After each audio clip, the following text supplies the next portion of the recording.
On the first day of the Battle of Gettysburg, the Union Army of the Potomac, the main army of the United States here in the East, does just about everything right on July 1st, 1863. Yet, by the end of the day, they're defeated and driven back through the streets of Gettysburg.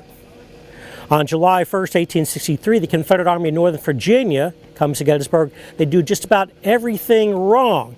Yet by the end of the first day, they're going to emerge victorious on this battlefield, but those victories are eventually going to weigh against them. They're going to make mistakes that are count against them, and will ultimately lead to their loss the entire battle. Summer of 1863, the war's been going on now for about 2 years, and despite the loss of thousands of lives and millions of dollars of treasure, nobody is really winning. West of the Appalachian Mountains, things are going well for the Union cause. The border states of Kentucky and Missouri, with thousands of horses and mules, is firmly in Union hands. Middle and western Tennessee is in Union hands. A big hog producing region, produces corn. Nashville, the first Confederate state capital, falls, and they had dozens of factories in the Nashville area. New Orleans, the biggest city, the second biggest city in the Western Hemisphere, major seaport with hundreds of factories and 108,000 people, falls to the Union Navy.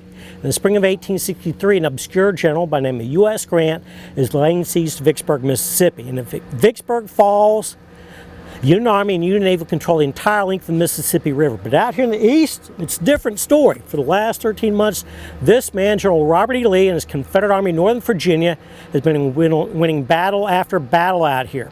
And in May of 1863, he wins perhaps one of his greatest victories, the Battle of Chancellorsville, where he defeats a Union Army that's more than twice the size of his own army. At the same time, loses one of his best generals, Stonewall Jackson. After Chancellorsville, everybody's thrilled by Lee's victory, but only leaves him disappointed and depressed. How you folks doing? Good. Only leaves Lee disappointed, depressed. Well, he may have won a big battle there. Chancellorsville was Confederate victory, but at Chancellorsville, the Union Army lost 17,000 men. That was only about 12% of their army. Lee lost 13,000 men at Chancellorsville. That was 21% of his army. The North, in terms of military manpower, outnumbers the South 3-1. Confederacy has started the first draft in American history in April of 1862. By this point of the war, practically every young man between ages of 18 and 45 is in the Confederate Army. And soon they're going to start drafting 17 to 50-year-olds.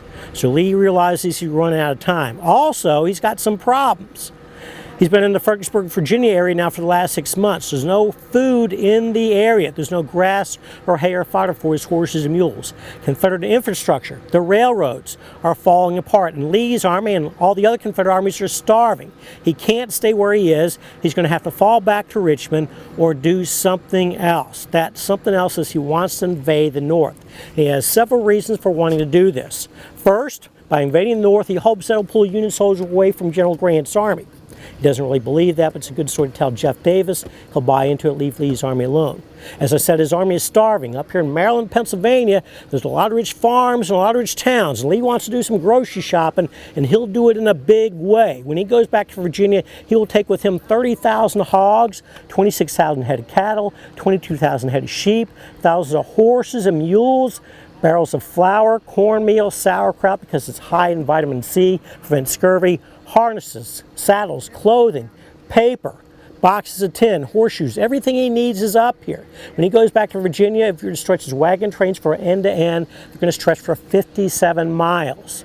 That's one checkout line you don't want to be behind. He'll do so well up here, he won't have to worry about feeding his army for about a couple months. But the big reason why he wants to invade the North is he needs to fight a battle on northern soil that he hopes is going to bring about the end of the war. And so in early June, his army begins marching out of its camps around Fredericksburg, Virginia, west, and then north into the Shenandoah Valley, and then up into the Cumberland Valley on the other side of the mountains out here. And he's collecting those supplies. Lee's army is spread out over 60 miles. Now, as he was moving up here, his cavalry, under Jeb Stuart, has been screening his advance. Lee's army has been west of the Blue Ridge Mountains. Jeb Stuart's been east of the Blue Ridge Mountains, preventing the Union cavalry and the Union army from figuring out where Lee is going or what he's doing. And he'll do so well, the Union army will not know until June 15th, 10 days after Lee's already left, that he's already moving. They'll be surprised by this, and they'll start moving north. Stuart gets orders on June 23rd that tells him if the Union army is moving, you need to come back and rejoin the army. If they're not moving, You need to move right off to the east towards Washington, D.C., but a good scare into Abraham Lincoln and the federal government, and rejoin the Army back up in York, Pennsylvania, about 30 miles to the east of us. Well, Jeb Stuart starts moving, and on June 25th, he's moving and he's running into Union soldiers.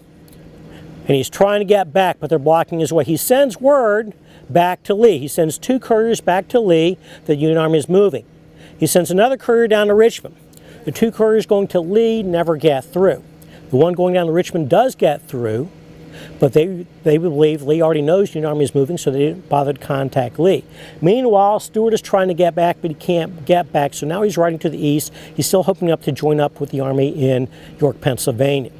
The Union Army is moving up here, and on June 28th, Lee gets 2 pieces of bad news.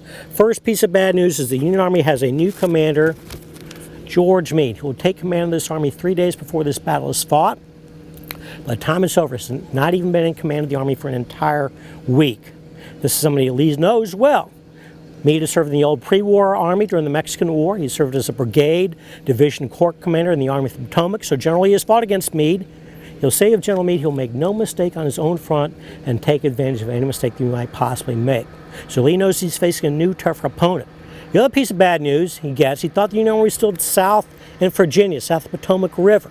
But actually, they're only about 40 miles away down in Frederick, Maryland. Moving up here quickly, and Lee's army is spread out from Chambersburg, 25 miles to the west of us, up to Carlisle and Harrisburg, 35 and 40 miles to the north of us, and now to York, Pennsylvania, 30 miles to the east. They're spread out into this big arc. And if Lee doesn't move quickly enough, he realized Meade will destroy his army piece by piece. So he sends out word to his generals. He looks on a map. He sees there's a town nearby where 10 roads run to a single place, a transportation hub. He sends orders to his generals. He tells them we will concentrate the army at Gettysburg. So Lee is coming to Gettysburg. He's expecting to fight a battle, but not soon. Usually when the Union Army moved, it moved 6 to 12 miles a day. 6 to 12 miles a day. So Lee believes he still has several days before he has to fight a battle, maybe July 3rd, 2nd, 3rd, or 4th. He's got time to get up here. What he doesn't know is when Meade takes command, he'll move his army 40 miles in 2 days. So suddenly the opposition are a lot closer to Robert Lee than he thought they were. And Lee's army is spread out. And Meade is coming up here. Meade is expecting to fight a battle in the next 48 hours. So he does a couple of things. He tells his generals, clear all your roads of wagon traffic. Issue your soldiers 3 days worth of rations, issue them ammunition. The only wagons that are coming up here with the army are going to contain ammunition. So he gives them space on the roads. He's also going to be moving up here on several different roads, so there's not going to be any traffic jams. Meade is expecting to fight a battle in the next 48 hours, but he doesn't know where it's going to be. It could be here at Gettysburg, it could be to the southwest, over in Emmitsburg, Maryland, could be the east over in Hanover. And he's got troops going in those directions. He's got his army divided into 3 different wings and moving up this direction. His left wing, one he expects to make contact with the Union Army, commanded by John Reynolds, is coming up here now. And Reynolds is heading towards Gettysburg with about 30,000 men.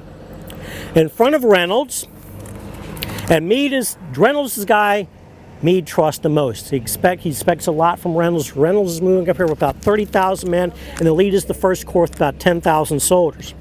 In front of Reynolds' corps is, if I can find them here, Union Cavalry under this man, John Buford. Buford has 2,900 men. He's been screening in advance of Reynolds' left wing up into this area.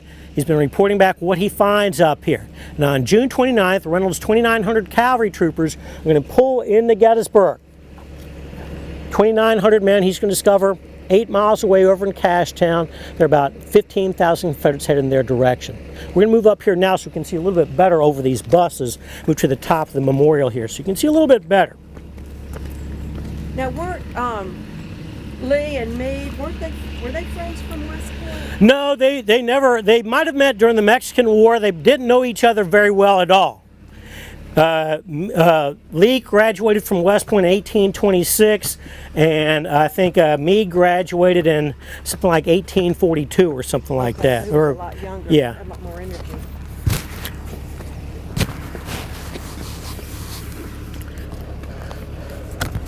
Now Lee's army Most of it is coming from the west along the Chambersburg Pike.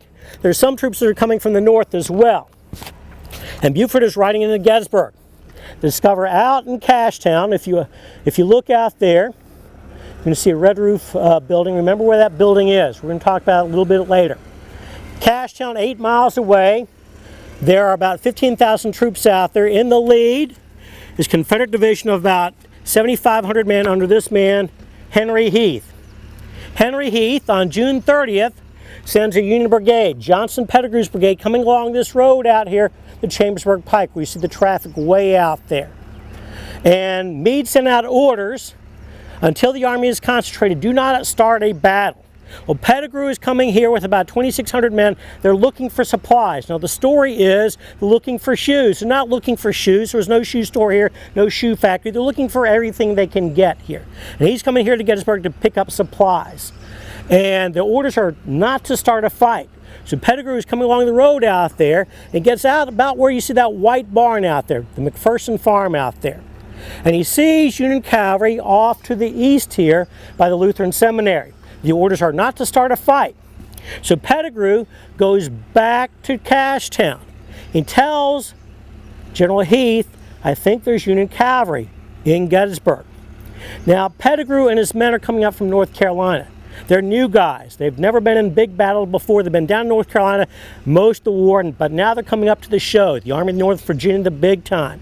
And then because they're new guys, he does not believe Pettigrew is seeing Union cavalry over in Gettysburg.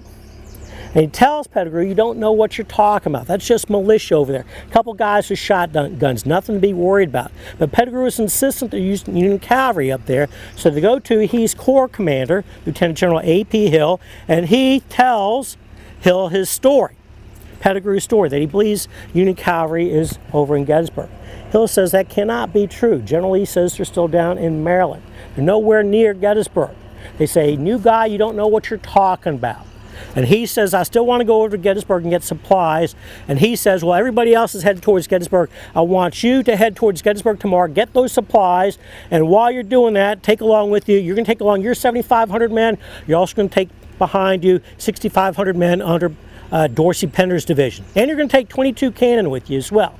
Now, if the plan is just come over to here to Gettysburg to collect all these supplies, why are 15,000 men and 22 cannon headed towards Gettysburg? We don't know why. So around 5:30 in the morning, Heath and this big, huge column is leaving Cashtown, headed for Gettysburg. Buford knows they're coming. He may be outnumbered. He's got 2,900 men versus about 15,000. He may be outnumbered, but he's got a plan. Now he's got to use some of his men to watch the roads to the north and to the east. So that will leave him about 2,100 men to face 15,000 out there. Not good odds. What Buford wants to do is slow down the Union Army long enough, the Confederate Army long enough for the rest of the army to get up here. So he's got a plan. He's going to set up 3 defensive lines. The first line, if you look way out there, you'll see a church steeple. Everybody see that? That church steeple is about maybe a half a mile behind Marsh Creek. So you're going to set up his first line about a half mile beyond that along Marsh Creek. 2 and 3 soldier teams are early warning system. The second line will be back here where you see the red roof building on Her Ridge. And the main line will be back here where you see the white barn along McPherson Ridge. So he's got about 2,100 soldiers. 1 out of every 4 will have to hold the horses for the other 3. That leaves him with 1,800 men. So now 1,800 men versus 15,000. But he's got these 3 lines. He's also got a couple other advantages. His men are armed with sharps, or actually not sharps, but breech-loading carbines. So a carbine is a short-range musket. You can load it while you're laying on the ground or hiding behind something. You don't have to stand up to load it. Has a higher rate of fire. A muzzle-loader musket like the Confederate infantry has out there can fire maybe 2, at best maybe 3 shots a minute. The breech loaders, the carbines can fire 4 to 7 shots a minute. So it can put up a high rate of fire, but it has a short range and it's inaccurate. So you can put up a high rate of fire, but you're not hitting anything.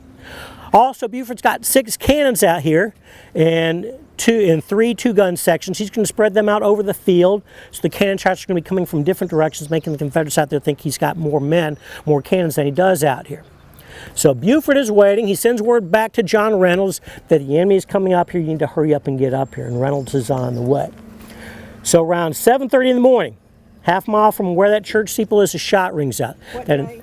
July 1st, 1863, the first day of the battle. So Confederate infantry, here's that first shot, they stop.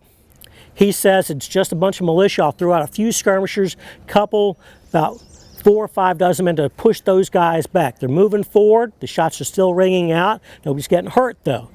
They're shooting at what they believe is skirmishers. They don't realize it's cavalry. The cavalry can hide whenever the Heath skirmishers get close to the Union infantry or Union cavalry. They jump on the horse, they ride back farther, fire some more shots. So they're pushing forward.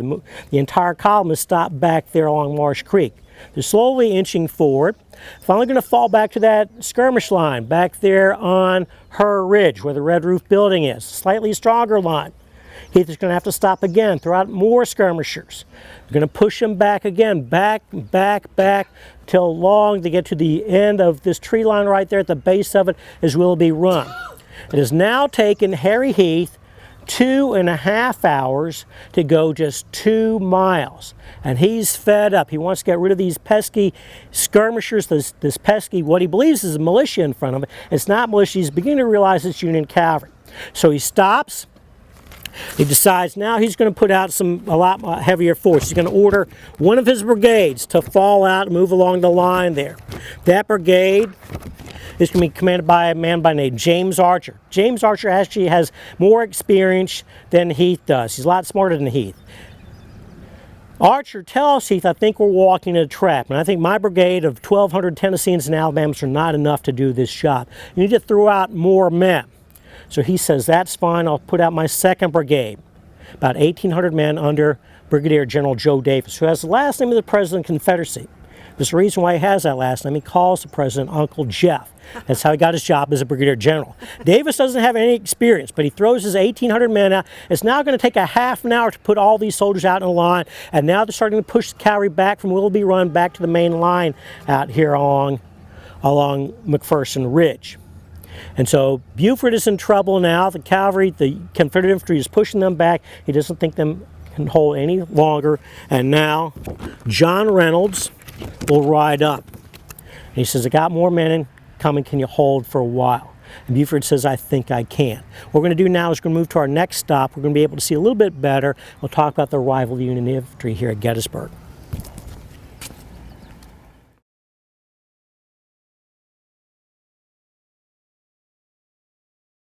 So Reynolds is coming up. He's bringing the 1st Corps with him. Reynolds commands the left wing. He rides into Gettysburg. He finds John Buford. He asks Buford, can you hold? I got more men coming. I'm bringing them across the fields here. Can you hold for a little while longer? And Buford says, I reckon I can. As Reynolds is coming up, he sees to the south of town there's a big hill. You can see where that light blue tank is up there. That's Cemetery Hill. The time that tank and all those trees weren't there, but the town was a lot smaller then. That hill dominates the battlefield. He sees the importance of that hill. He sends word back to George Meade, I'm going to stay here and fight. I'll barricade the streets if I have to. I think this might be the place to fight. Now Meade's already got a plan. He had developed written orders the night before that if the Union Army gets in trouble and they have to fall back, they're going to fall back 17 miles to the south along the area around Union Mills, Tawnytown, Maryland, called Big Pipe Creek. Ideal place to fight a battle. He says, if we get in trouble, we're going to fall back there. The orders were supposed to go out the night before, but they didn't. They don't go out until 6 o'clock in the morning. Reynolds will never get these orders. And when Reynolds sends word back to Meade, hey, I'm going to fight here, Meade doesn't say, hey, that's not the plan. He trusts John Reynolds. And when Reynolds says, I'll barricade the streets if I have to, he says, that's just like John Reynolds. And so Meade is already thinking about Gettysburg. He's still 14 miles away at Tawnytown, Maryland. He's not going to come up here just yet. He's in a central location down there where between his different corps commanders out all across Maryland and Pennsylvania. So Reynolds is coming up here. He'll bring forward with him the 1st Division of the 1st Corps. 2 brigades. In the 1st Brigade, Lysander Cutler's brigade, those men arrive here first. And Reynolds has got to stop these Confederates out here. He's going to put some of them to the south of the road. He'll put 2/3 of them, or actually 3/5 of them, on the other side of the road. And there's a problem, because first, the guys that are the 2 of the regiments that are out here will be off to the right, and they can't see anything in front of them. The other regiment is separated from the other 2, and they're protecting a battery. They're actually 200 yards in front of the other guys. They can't see the guys behind them. And coming across the fields now is Joe Davis with his 1,800 men. He's going to surprise the guys out here and overwhelm them. They'll hold on for 30 minutes. They're beaten. They're given orders to retreat. Orders were sent over to that 2nd Regiment along the road, the 3rd Regiment over there rather, 147th New York, to retreat. But as the colonel gets that message to retreat, he's struck in the head by a bullet. He's badly wounded. His horse panics and rides off without him. So his soldiers out there don't realize they've been given order to retreat. Now Davis's 1,800 men are descending upon 261 New Yorkers, and they are crushed out there. And they retreat, and everybody is racing back towards the woods out here. South of the road, though, more soldiers arriving. The 1st Brigade of the 1st Division of the 1st Corps, the best trained, the best soldiers, the entire Army, the famous Iron Brigade. The Iron Brigade is as I said, is the best soldiers in the Army, known for their tall black hats and long frock coats. And in their first battle year earlier, they had fought Stonewall Jackson's 5 brigades to a standstill, held them off all afternoon. At Battle of South Mountain, they charged up the mountain, and the general said, "Who are those men?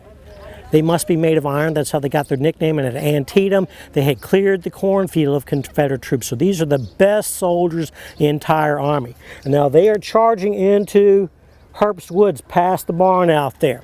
Archer's men are coming up through that woods, and the cavalry is falling back. They think they've won this battle, and suddenly the Iron Brigade shows up. Now men begin yelling, "It's those damn black hat fellows again. We're in trouble now." The Iron Brigade slams into them. They wrap around the end of the Tennessee and Alabama Brigade's lines. The Archer's men gives the order to retreat. They run back towards Willoughby Run, back towards Hers Ridge, and they're surrounded. The Iron Brigade will capture somewhere between 400 Confederate soldiers out there, including General Archer, who becomes the first Confederate general to be captured since Lee has taken command of the Army. So Archer's men are running back towards Hers Ridge. Way out on Hers Ridge, way out there, are the rest of the Confederate Army. They're watching all this. They're too far away to do anything. But Davis' men are still coming across the field here, chasing those Union soldiers. If they turn right and cross the road, the Iron Brigade will be trapped in the woods. And now that is beginning to happen. Coming across, but when the Iron Brigade went to the woods out there, not everybody went to the woods. They left one regiment behind, the 6th Wisconsin, under this man, Rufus Dawes. Rufus Dawes' grandfather, William Dawes, rode with Paul Revere one night in 1775. And Dawes' birthday is on July 4th. He'll turn 25 if he lives. Dawes sees what's happening here. He sees those Confederates chasing the troops across the road here. He realizes if they turn south, the Iron Brigade will be trapped in the woods. So he orders his men to charge towards the Chambersburg Pike. They rest their muskets on the fences along the pike, start firing into those Confederates. The Confederates stop what they're doing. They turn in, and now they're going to face Dawes' men. About 1,800 versus about 400 soldiers. But the Iron Brigade isn't worried by this. They said, now we got a good stand-up fight, nothing between us and them, no rocks, walls, or anything, just us and them. Then one soldier said they disappeared just like they'd been swallowed up in the earth. They haven't disappeared. What they've done is they've jumped into a railroad cut. If you look way out there, you can see a group of trees that runs along the railroad. You'll see a wooden fence out there as well, about where that car is. The railroad had come to Gettysburg in 1858. They're supposed to continue west of Chambersburg, so a railroad cut has been dug to put tracks down.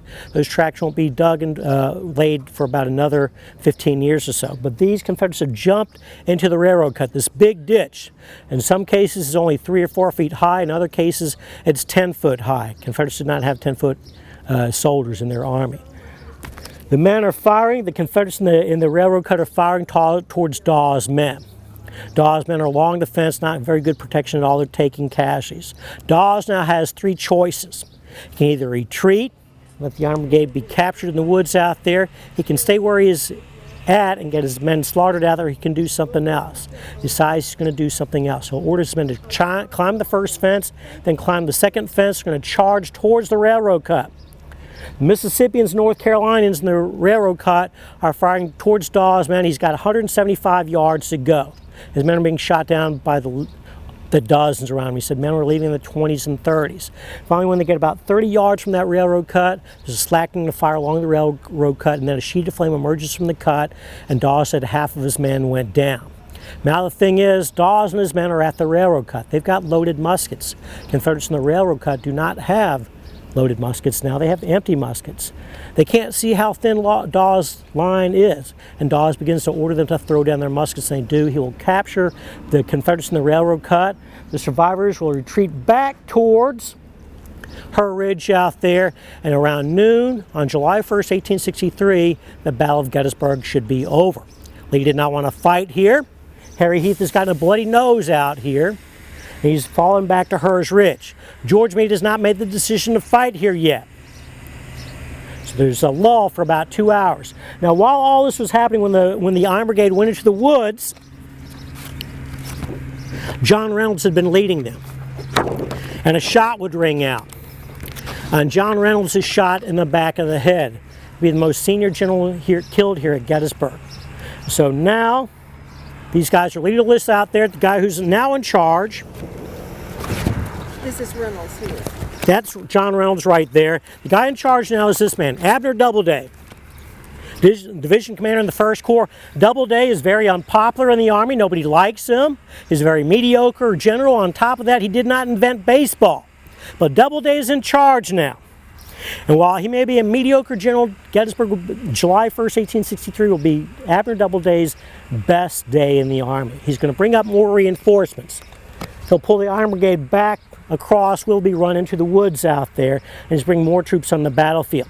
Around 12:45, Lee will arrive on the battlefield, wants to know what's going on. We did not want to fight here, one has started. He tells Heath, you do not send any more men in just yet. But coming down for the north are now more Confederate soldiers. 8,000 men under this man, Robert Rhodes. Rhodes is one of the best generals in the Confederate Army. Not today at Gettysburg.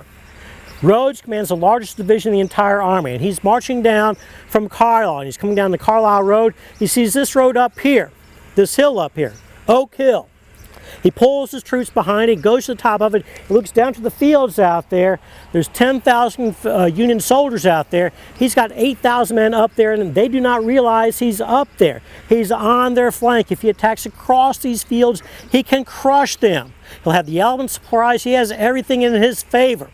The first thing Rhodes does is he rolls out his cannons and he starts shooting to let everybody out there know, hey, I'm up here, look at me. So he's already thrown away the element of surprise. Second, that gives Doubleday time to move troops up here. And he'll move the troops of Henry Baxter's 1,400-man brigade up here and along the stone wall. Baxter's men are here on Oak Ridge. They'll go up to the road here and then bend back here. 1,400 men. Rhodes got 8,000 up there. He's going to use 3 of his brigades to attack this area right here. The plan is he will send 1 Alabama brigade. This is Henry Baxter right here. He will send 1 Alabama brigade under this man, Edward O'Neill. They're up there on the hill. They're going to attack down the hill towards Baxter's brigade. He's got 2 more brigades. Alfred Iverson's brigade is out there in the woods. To their right is Junius Daniel's North Carolina brigade, about 4,000 men to attack 1,400 men here. The plan is for these 3 brigades to all move at the same time and launch this attack. Immediately things go wrong. First, O'Neill up here on the hill, there's Union troops moving out in the fields out there, and they start firing towards O'Neill's brigade up here on the hill. They've got cannons out here in the field, and Rhodes will move 1 of O'Neill's regiments back behind the woods so they don't get hit by cannon fire. O'Neill had 1,700 men. For some reason, Rhodes will move another one of O'Neill's brigade or regiments off to the right, the 3rd Alabama. Those guys don't know why they're moving. When they get over there, nobody has any clue as to why they're moving over there. So O'Neill had 1,700 men. Now he's down to 1,000. He doesn't believe he has the use of those additional regiments up there. And his men step off. They step off 30 minutes too soon before the rest of these guys are in place out there. And as they're coming towards this hill right here, Baxter's men see them coming. They move along the ridge right there. There was a stone wall running down that way. And O'Neill is not with them. He walks up the roads and says, hey, my staff and me, we don't have horses. And Rhodes is looking at him, what are you doing? Your men are headed down the hill right here, and you're not with them. So these men are coming forward leaderless. They'll blunder straight into the Union lines right here, the Union soldiers will rise up and fire several volleys on them, inflict huge casualties on them, and they will race back up Oak Hill. Many of the men will go down to the barn down here. They'll be captured. O'Neill is still a colonel. And usually a brigade commander commands as a brigadier general. And O'Neill's been waiting for his promotion orders to come now for some time. But Robert E. Lee and Robert Rhodes has some doubts about O'Neill, and Lee has O'Neill's promotion orders. They're in his pocket, but as a result of what O'Neill is doing up here, or rather not doing, those orders are going to stay in his pocket. So O'Neill doesn't get promoted. The first attack here has failed. Coming across the fields now is Alfred Iverson's 1,400 North Carolinians. To their right is Junius Daniels' brigade. O'Neill is supposed to attack the area right here. Daniels is supposed to protect him. Daniels has a hard job because he's supposed to be going in this direction and in that direction at the same time. Iverson's men are coming across the fields here. Now we're standing right here. We'll move down a little bit farther here because I want you to step away. Actually, we're going to walk over to the other side of the road here a little bit. Red barn, did you say that's original? Yes, ma'am. We'll walk down here a little bit.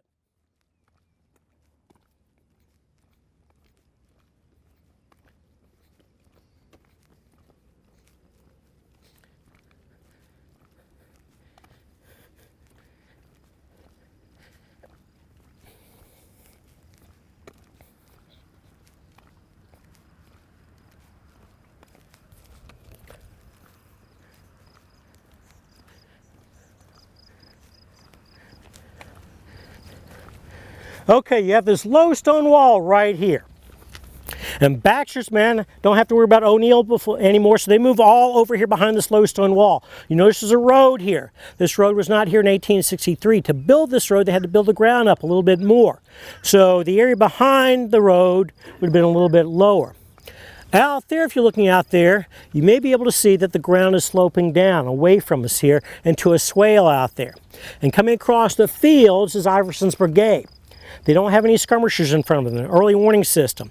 They have no idea what's back behind this wall here. They're heading forward, and when they get about 75 yards away from us here, Baxter's men will rise up and surprise Iverson's men.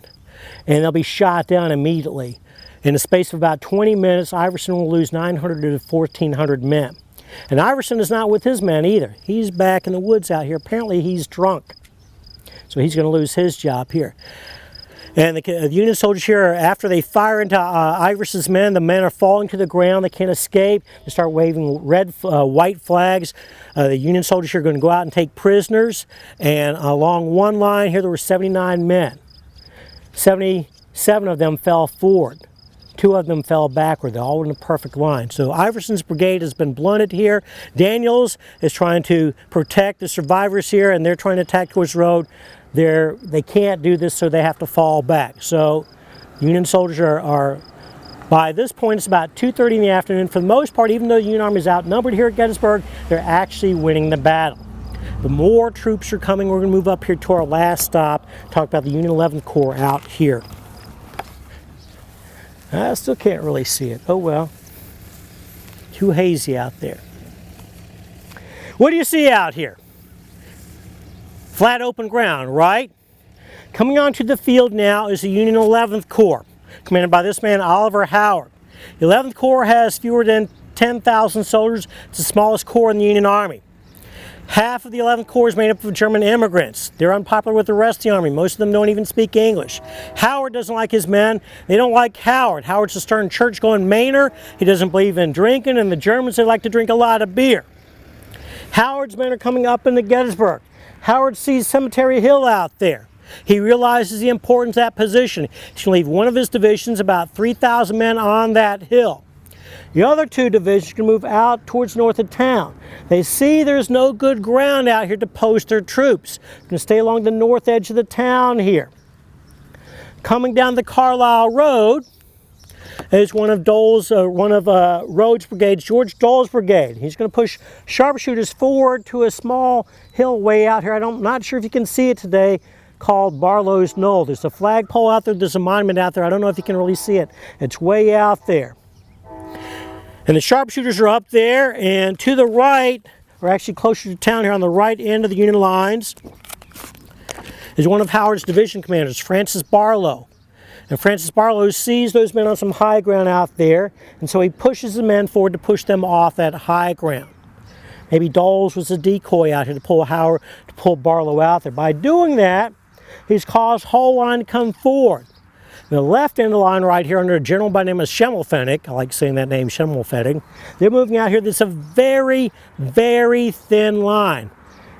There's not enough soldiers out here to hold this line. And what Barlow doesn't know, if you go out to Barlow's knoll out there, you can see his monument out there, you can see him looking towards Oak Hill over here, where Rhodes is. He's looking in the wrong direction because, you see where that TV tower is out there?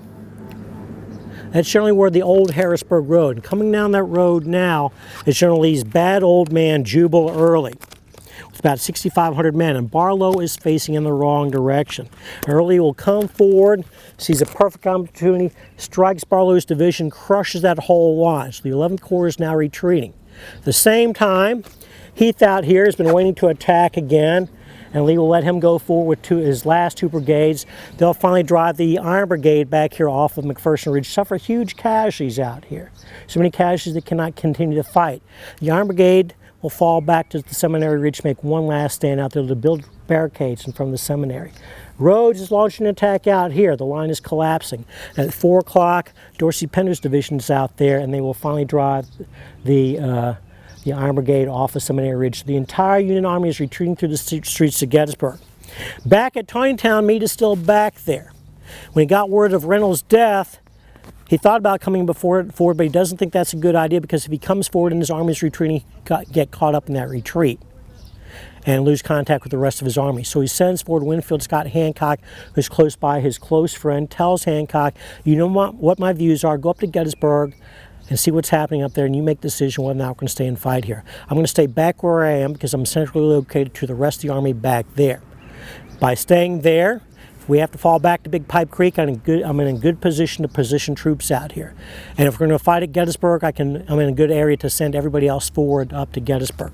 So Meade will stay back at Taneytown, 14 miles away, and Hancock is headed up to Gettysburg. But now the Union Army is retreating through the streets of Gettysburg. Howard has done one bad thing today. He knew he could not hold these lines forever. He knows that he's outnumbered up here.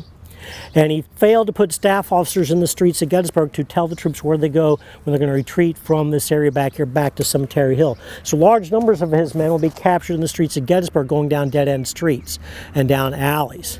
But the rest of them will rally on Cemetery Hill where you see the light blue water tank out there. And every soldier on the battlefield realizes the importance of that hill. Lee will send orders to his 2nd Corps commander, Richard Ewell. Richard Ewell is up here on Oak Hill with Robert Rhodes. He tells Ewell to attack Cemetery Hill if it's possible, but Ewell's got some problems. Rhodes' division up here has suffered 30% casualties. They're in no shape to fight anymore today. Early's division hasn't suffered that many casualties, but they're somewhat disorganized. He's got another division coming up, but they're not here yet, the Stonewall Division. The troops out here are disorganized, and then he gets word from one of his brigade commanders out here on the York Road that there's Union soldiers out there. That brigade commander is a general by the name of Extra Billy Smith. Extra Billy Smith happens to be the governor-elect of Virginia. He's the oldest general in the Confederate Army. He's 64 years old, and Extra Billy says there are Union soldiers out on the York Road. Well, maybe there are, maybe there aren't. We're not sure what Extra Billy saw out there. He may have been looking at fence posts. He may have been seeing Union troops of the 12th Corps that were briefly out there, but he reports back to his boss, Jubal Early, and Richard Ewell, there's Yankees on the York Road. Neither Ewell or Early believes this, but you can't ignore the governor-elect of Virginia. So you're going to have to detach another brigade to shore up Extra Billy out there. Now, Ewell's got these orders to attack a hill. It's got at least 8,000 to 10,000 soldiers on it. They've got 40 cannons up there. Ewell's got no place to place any cannons out here to fire on Cemetery Hill. To attack Cemetery Hill, it's got 8 to 10,000 men. He's only got 4,000 soldiers to do it. So he decides it can't be done, so he sends word to the other side of the field to Robert E. Lee and A.P. Hill, can you loan me some men? And there are men out there. There's a Georgia Brigade, Edward Thomas's brigade, 1,400 men. They've barely been in this fight at all. They can help out attack Cemetery Hill. Coming onto the field right now on Hers Ridge is 7,000 men under Richard Anderson. They can help out attacking on this hill. But Lee, the great gambler for once, does not know where the rest of the Union Army is out here, so he does not want to release those men. So Ewell decides it's just not possible to take Cemetery Hill. July 1st ends with Lee having won a great victory here, but he still hasn't taken that hill and will spend the next 2 days trying to take that hill. As I said earlier, the Union Army did just about everything right here on July 1st. Just about everything right. They're outnumbered, but they're winning the battle on July 1st. Only numbers weigh against them. Confederate Army did just about everything wrong. And they suffered huge casualties on this field on July 1st, but they won big on July 1st. They think they can win big on July 2nd. But on July 2nd, they'll make more mistakes as well. And on July 3rd, Lee has one last chance to win here at Gettysburg. That last attack will be known as Pickett's Charge. Half of Pickett's charge is made up of Virginians from George Pickett's division, about 6,500 men. But the other half of the attack can be made up of men from both Pender's division and Heath's division. Pender's division out here on July 1st suffered almost 20% casualties. General Pender himself has been mortally wounded. He's going to die a couple weeks later. Heath's division out here, which opened up the battle, General Heath has been wounded. He's going to be in and out of consciousness for the next 36 hours. His senior brigade commander, who should now be commanding the division, James Archer, has been captured. So that means a new guy, Johnston Pettigrew, is now the division commander. July 1st had been Johnston Pettigrew's first big day as a brigade commander, and now he's commanding the division. Also, Pettigrew's division now has suffered huge casualties. They've suffered 40% casualties here on July 1st. And 16 colonels, lieutenant colonels, and majors that would have commanded regiments or brigades that days have been killed or wounded by July 3rd. Those guys should not have ever been in this fight here on July 3rd. On July 1st, 1863, the Confederate Army does just about everything wrong here, but they win on July 1st. On July 2nd, they continue to make mistakes, and those mistakes are stacking up against them. They win big on July 1st, but they paid a price for their victory here on July 1st. The mistakes they make on July 1st are eventually going to weigh against them on July 3rd and cause the failure of Pickett's Charge. I want to thank you for coming out here. I'm sorry if I kind of babbled a little bit. I just got out of the hospital a couple of weeks ago, so I haven't quite recovered yet. And this is my first day program of the year. If you have any questions, I'll stick around and I'll be happy to answer them. Thank you for coming. We have a lot of other programs today. Cemetery walk at 3 o'clock today, a second day program at 2 o'clock, program the third day at 4 o'clock. We have a campfire tonight and lots of other programs, so thank you for coming. It was great. Well, thank you.